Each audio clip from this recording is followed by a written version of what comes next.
Bonjour. Je vais essayer de faire plusieurs vidéos et je vais essayer en fait, une longue vidéo que je vais découper en tranches et que j'essaierai de tourner en plusieurs fois pour essayer de parler de sujets différents à chaque fois. Et c'est vrai que je m'appelle Olivier Fouchard, je suis artiste, mais je suis pas seulement artiste, je suis aussi invalide à 80% et gilet jaune aussi. Et il n'y a aucune corrélation entre le fait que je sois artiste, gilet jaune ou handicapé. Enfin, je veux dire, le fait que je sois handicapé et gilet jaune, c'est complètement séparé, hein. Je suis pas un héros et tout ça. Bon. Euh, que je sois artiste et handicapé, là, il y a peut-être un rapprochement plus à faire, peut-être, pas sûr. Et puis quand je défile avec les gilets jaunes, c'est ni en tant qu'artiste, ni en tant qu'handicapé, mais en tant que gilet jaune. Bien, ça, c'est réglé. Donc, je vais passer à la seconde partie. Donc, c'est en tant qu'artiste aujourd'hui que j'ai envie de parler, mais aussi en tant qu'handicapé. Et, euh, et puis aussi de ma relation avec les gilets jaunes. Voilà ce que je vis sur les ronds-points, ce que je vis dans les manifs avec les gens. Et j'ai jamais trouvé autant de fraternité, de solidarité, d'attention à l'autre, d'écoute, de dialogue, d'échange, que sur les ronds-points, et parfois même dans les manifs, et même voilà. Et d'arriver à se retrouver avec des gens de gauche, de droite, d'extrême gauche, d'extrême droite, euh, et puis de dire, bah oui, tout le monde a le droit d'être là, et tout le monde a le droit d'avoir, d'être mécontent et de l'exprimer. Et ça me plaît beaucoup. Voilà. Donc, et alors, donc je parle de ça parce que je suis invalide à 80%. Depuis ma première hospitalisation en 1988. Après plusieurs diagnostics, ils m'ont diagnostiqué schizophrène. C'est un diagnostic qui avait été abandonné et puis qui a été repris. Et je suis artiste aussi depuis à peu près 30 ans. Enfin, j'ai toujours été artiste. Je pense que je l'ai toujours été parce que j'ai développé cette sensibilité et cette façon d'être depuis l'enfance. Je dis pas que c'est inné, hein, mais je dis que je l'ai développé et que enfin, je l'ai cultivé, quoi. Voilà. Que je pense que tout le monde l'a, mais on le cultive ou pas, et on a besoin de le cultiver ou on n'a pas besoin de le cultiver, ou alors on le cultive en dilettante ou de façon amateur, et voilà. Comme moi, j'ai peut-être une vie philosophique, je ne sais pas, mais en tout cas, je suis dilettante en la matière, hein. Je suis pas du tout comme des types comme Alain Soral ou Michel Onfray ou Pablo Servigne ou Bernard Stiegler. C'est vraiment des mecs qui ont fait un métier de penser et d'écrire sur des choses comme ça. Enfin, sur tout ça. Donc je dis ça parce que euh, j'ai été à l'école des beaux-arts, voilà, j'ai fait 2 premières années à Cambrai avant mon hospitalisation, donc j'ai appris un peu quelques rudiments du dessin, d'après modèle vivant, d'après plâtre, les vieux métiers, etc. Puis après, bon, bah, les choses ont fait que j'ai appris les métiers d'art, de lissier et puis de sérigraphie, où on acceptait à l'époque les handicapés, hein, c'était pas un problème. Et après, je suis rentré aux Beaux-Arts de Grenoble, voilà. Mais bon, après, je vais pas vous raconter ce qui s'est passé entre-temps, parce que j'avais une vie à côté de ça, et elle était parfois même compliquée.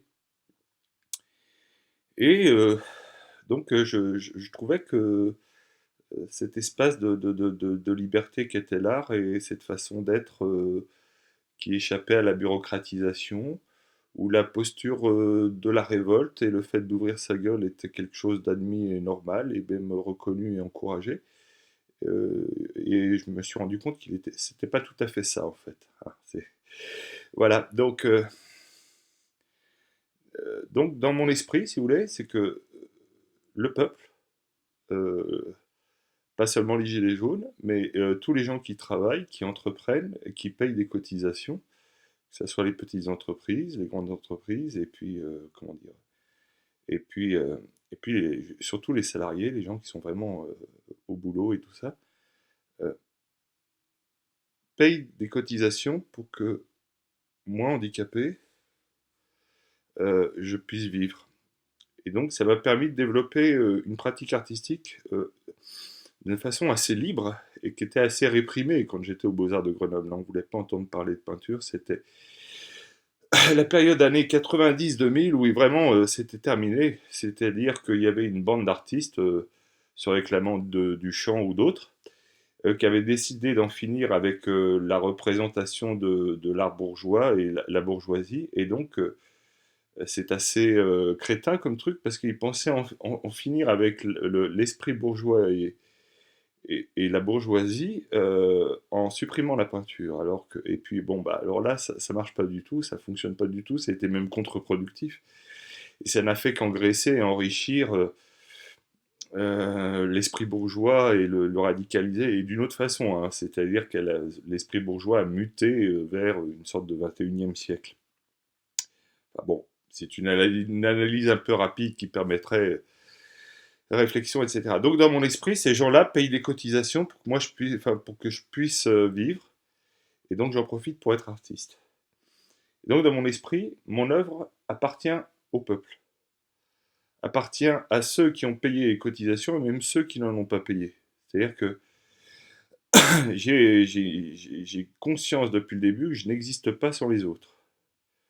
Ça, c'est important, hein, parce que je ne suis pas un type comme ça, individualiste.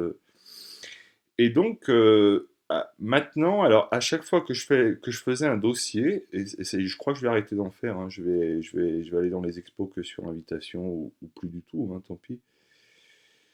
Mais on me demande un numéro de SIRET et un code APE et un numéro d'immatriculation à la maison des artistes. Donc, très bien. Donc, ça veut dire qu'à chaque fois que je fais une vente, euh, je suis censé la déclarer.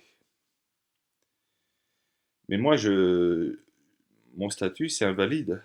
Je suis artiste, bon, disons amateur, et je fais des expositions. On me dit que c'est obligatoire, très bien. Je peux vraiment facilement prouver que j'investis plus dans mon travail que ce que ça peut générer comme revenu. Donc je vends très peu et très rarement et à des prix parfois très bas ou pas très élevés. Donc ces numéros de SIRET, etc., ça demande, ça oblige l'artiste à payer des cotisations. Il a le choix entre payer beaucoup de cotisations ou pas du tout. C'est-à-dire à cotiser beaucoup pour sa retraite ou se la faire soi-même. Je crois que c'était ça le dernier truc. Mais c'est aussi pour... alors ça pour effet, et je crois que c'est vraiment la destination des trucs, hein, c'est que l'administration n'a pas fait seulement ça pour que l'artiste paye des cotisations, ce qui est normal. Au contraire, je vais vous expliquer pourquoi après. Mais c'est aussi pour pouvoir émettre des factures pour que ceux qui achètent des œuvres d'art, suivant leur statut social ou le statut de leur entreprise, puissent défiscaliser. Donc j'ai été tombé sur une plaquette qui expliquait très bien la défiscalisation. Donc les grandes entreprises, à partir d'un certain chiffre d'affaires, avaient le droit à vraiment un bon bonus de défiscalisation. Et puis les entreprises en dessous de ce chiffre d'affaires, c'était peut-être moins intéressant. Et puis les professions libérales, ça descendait un peu en dessous encore, tu vois. Et le Pékin lambda, alors lui, il avait juste des facilités pour transmettre l'œuvre d'art en tant que patrimoine et peut-être exonéré de frais de succession sur les œuvres d'art s'il est déclaré au fisc. Voilà l'histoire. Donc, moi, ma position là-dessus, c'est qu'il n'est pas question que j'émette quelque facture que ce soit. Voilà, j'ai une vision de l'art qui est née, c'est pas du business, c'est pas un marché. J'expliquerai ça peut-être une autre fois, mais en tout cas, si mon œuvre appartient au peuple, il n'est pas question que j'émette des factures pour qu'un type qui peut-être exploite le peuple, j'en sais rien, peut-être pas, défiscalise. Parce que moi, je vole le peuple et je le vole deux fois puisque je favorise une défiscalisation. Il n'en est pas question. Donc, ça devient obligatoire aussi pour employer certains artistes, c'est tous ces numéros, et surtout aussi pour faire des résidences, des machins. Donc ça ferme plein de portes de pas l'avoir, si vous voulez. Puis en plus, on est dans l'illégalité, on peut vous faire chier. Donc ça, c'est intéressant, mais moi, si vous voulez, c'est une contradiction que je ne peux pas gérer tous les matins, c'est-à-dire que mon œuvre, j'ai décidé que mon œuvre appartenait au peuple, et ça, c'est une question d'honneur. C'est-à-dire que j'ai pas de dette. C'est-à-dire que dans la Ve République, j'ai le droit à ces allocations, on me les verse. Très bien. Mais c'est une dette d'honneur pour moi. Voilà. C'est-à-dire que j'ai besoin d'offrir ça aux gens. Alors, je serais prêt à partir dans ce délire de défiscalisation si l'œuvre d'art était achetée très cher par quelqu'un qui défiscalise peu et qui était très cher parce que je voudrais rembourser 30 ans d'allocation d'adultes handicapés au peuple. Donc si le mec veut défiscaliser, il faut qu'il raque parce que moi j'ai une dette d'honneur et donc si je prends de ce qui appartient au peuple et que je lui vends, il faut que je puisse rembourser le peuple. Ça c'est important pour moi et à la limite prendre mon envol et ne plus dépendre du peuple. Après je dépends des fiscalisations, je sais pas quoi, c'est un peu plus compliqué. Bon, donc ça serait position intermédiaire, ce serait la seule option possible, voilà. Parce qu'il n'est pas question pour moi de voler les gens. Voilà. Et donc de rembourser au peuple. Parce que voilà, j'ai fait des œuvres d'art, elle appartient au peuple, mais avec le collapse annoncé, il se peut que le peuple en ait besoin juste pour boucher ses fenêtres, et c'est très bien, pourquoi pas, et ça lui appartient, donc il en fait ce qu'il en veut. Et pour les repeindre, parce qu'il trouve que c'est pas terrible, et donc il préfère y ajouter sa touche. Bien, et ben très bien. Euh, Après, la question que je me dis, c'est que ça serait peut-être pas forcément une mauvaise affaire de faire ça, parce que les cotisations du peuple ne me suffisent plus pour vivre, depuis pas mal de temps déjà. Donc je suis obligé de, voilà, je me comporte comme un sale type, j'accepte que ma femme se lève à 5 heures du matin pour aller travailler, mais c'est pas seulement pour ça que je le fais, c'est parce que j'ai envie qu'elle soit autonome et indépendante, parce que quand je serai mort, et j'en ai peut-être plus pour longtemps, ça les hommes savent très bien quand ils sentent leur force baisser et leur énergie, ils sentent pas seulement qu'ils vieillissent, ils sentent que vraiment ça s'approche, quoi. Et donc, je me dis que le peuple a peut-être plus besoin de nourriture, de vêtements, de bien-être et d'argent, ou je sais pas quoi. Donc, je sais pas comment je peux rendre cet argent au peuple. Est-ce que c'est légal? Est-ce qu'on peut faire un don à la caisse d'allocation familiale, etc. Pour l'instant, la question se pose pas, hein. Je pense que des types qui achèteront des œuvres d'un type comme moi, qui sont pas bancables et qui sont pas défiscalisées, parce que voilà, il n'est pas question de défiscaliser ce qu'on rend au peuple. Enfin, je veux dire, le mieux, ça serait de pas défiscaliser. Voilà. C'est-à-dire que on rend l'argent au peuple, j'ai assez d'argent pour continuer à payer mes cotisations, mais on défiscalise pas. Ou alors si on défiscalise, on prend au peuple. Donc il faut compter cette défiscalisation dans ce qu'on lui donne. Donc ça augmente le prix, vous voyez. Donc c'est un truc sans fin, quoi. On fait tourner du pognon, quoi. Voilà, on fait tourner la machine. C'est un peu idiot, c'est absurde, mais voilà. Donc le peuple a peut-être plus besoin d'autre chose que d'œuvres d'art. Et donc c'est pour ça que ça pourrait être une affaire, un compromis viable. Voilà.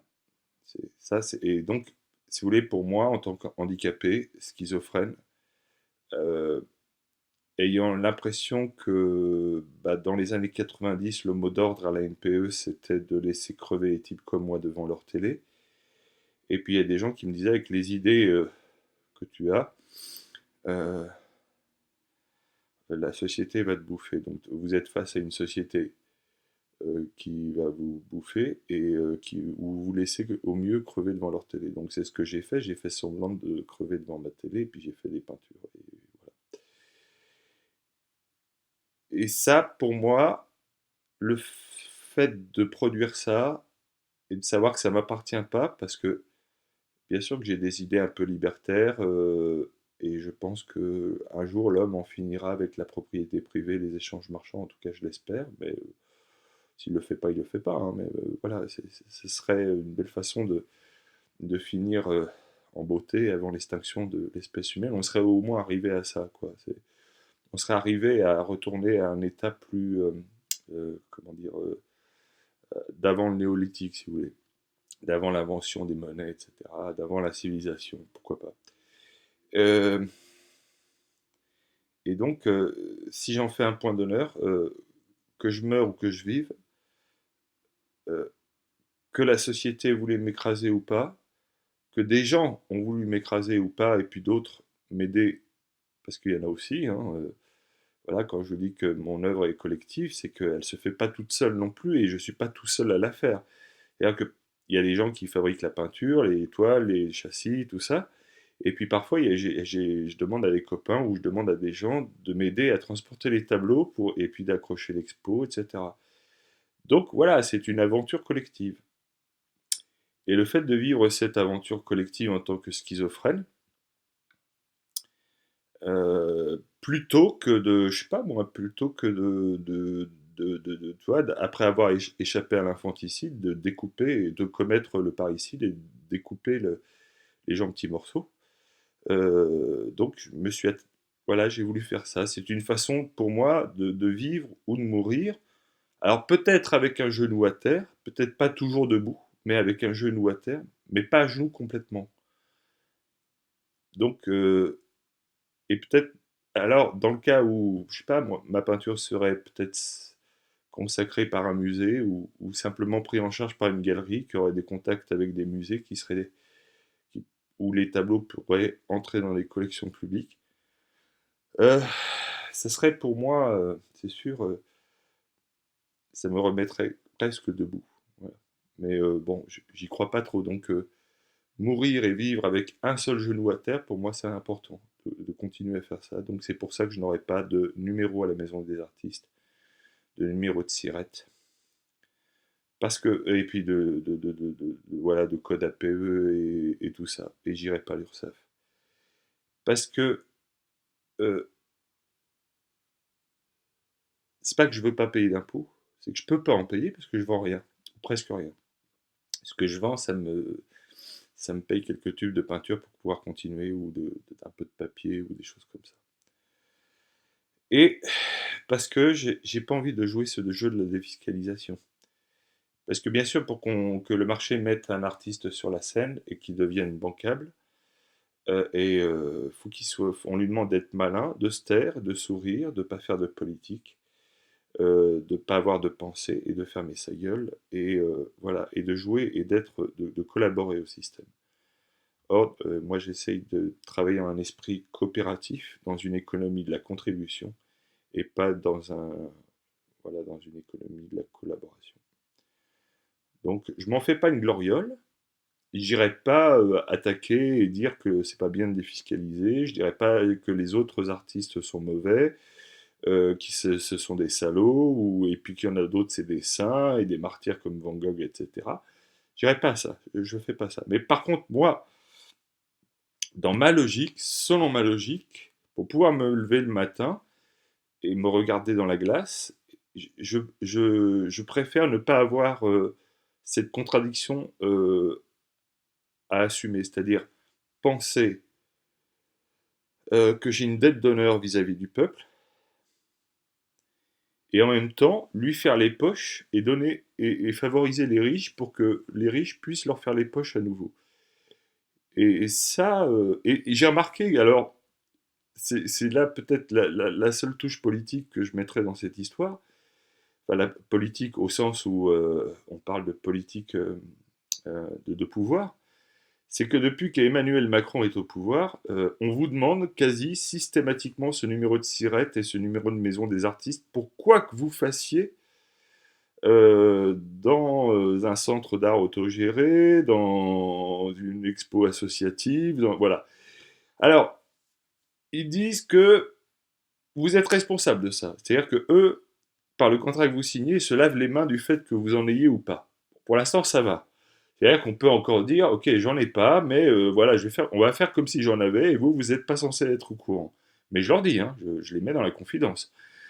Donc ceux à qui ça fait peur et qui veulent pas se mouiller, je leur demande pas de se mouiller, je leur demande simplement d'être complices avec moi, mais je les dénoncerai pas. Alors ça, bon, c'est une question de confiance. Mais en même temps, et puis il y en a qui s'en foutent. Voilà, ils mettent ça parce que c'est obligatoire de mettre ça, et puis que c'est l'artiste qui... Et donc eux, ils se protègent. C'est-à-dire que si le mec est piqué dans la main dans le sac en train je sais pas quoi, de vendre, de faire du fric sans numéro de SIRET, sans payer de cotisation, tout en ayant trouvé une carabistouille pour défiscaliser ou je sais pas quoi, bon, et ben, donc eux, ils sont protégés de la loi, quoi. Alors voilà, depuis que Macron, on vous demande ça systématiquement. Et parfois, on vous met en face de vos responsabilités en tant qu'artiste, ça c'est très bien, mais d'autres fois, on vous le demande, on vous demande de l'écrire, et c'est même obligatoire. On vous dit, vous n'aurez pas de résidence, vous n'aurez pas d'expo si vous n'avez pas ces numéros. C'est là le totalitarisme bureaucratique. C'est-à-dire qu'on n'a plus le droit d'avoir une logique qui échappe à la logique euh, imposée, quoi. C'est tout ce que je voulais dire, ça prend déjà 20 minutes, et donc je vais essayer de couper un peu. Voilà. Et puis la prochaine fois, on parlera d'autre chose. Peut-être je parlerai d'esthétique ou d'art, ou de choses bien plus intéressantes. Voilà, donc il fait chaud. Comme j'ai pas l'habitude de dire aux gens ce qu'ils doivent penser ou comment ils doivent penser ou ce qu'ils doivent faire, mais voilà, pour l'instant tout va bien, je suis pas encore crevé et j'ai pas un genou à terre, mais je suis allongé, je suis à l'ombre, il fait chaud, j'ai pas de clim et ça me va très bien et puis je bois de l'eau. Et donc le seul conseil que je vous ai à donner, c'est de, si vous pouvez, rester à l'ombre et boire de l'eau. Et, euh, et puis moi, ça m'empêche pas de travailler. Et puis des fois, pour avoir de la lumière dans l'atelier, bah, j'accepte de crever, enfin, d'avoir chaud, d'avoir très chaud. Et quand je pense aux gens qui sont en plein cagnard en train de bosser, et ben, je me dis que je suis bien à ma place. Voilà, j'ai pas à me plaindre. Voilà, c'est tout. Bonne journée.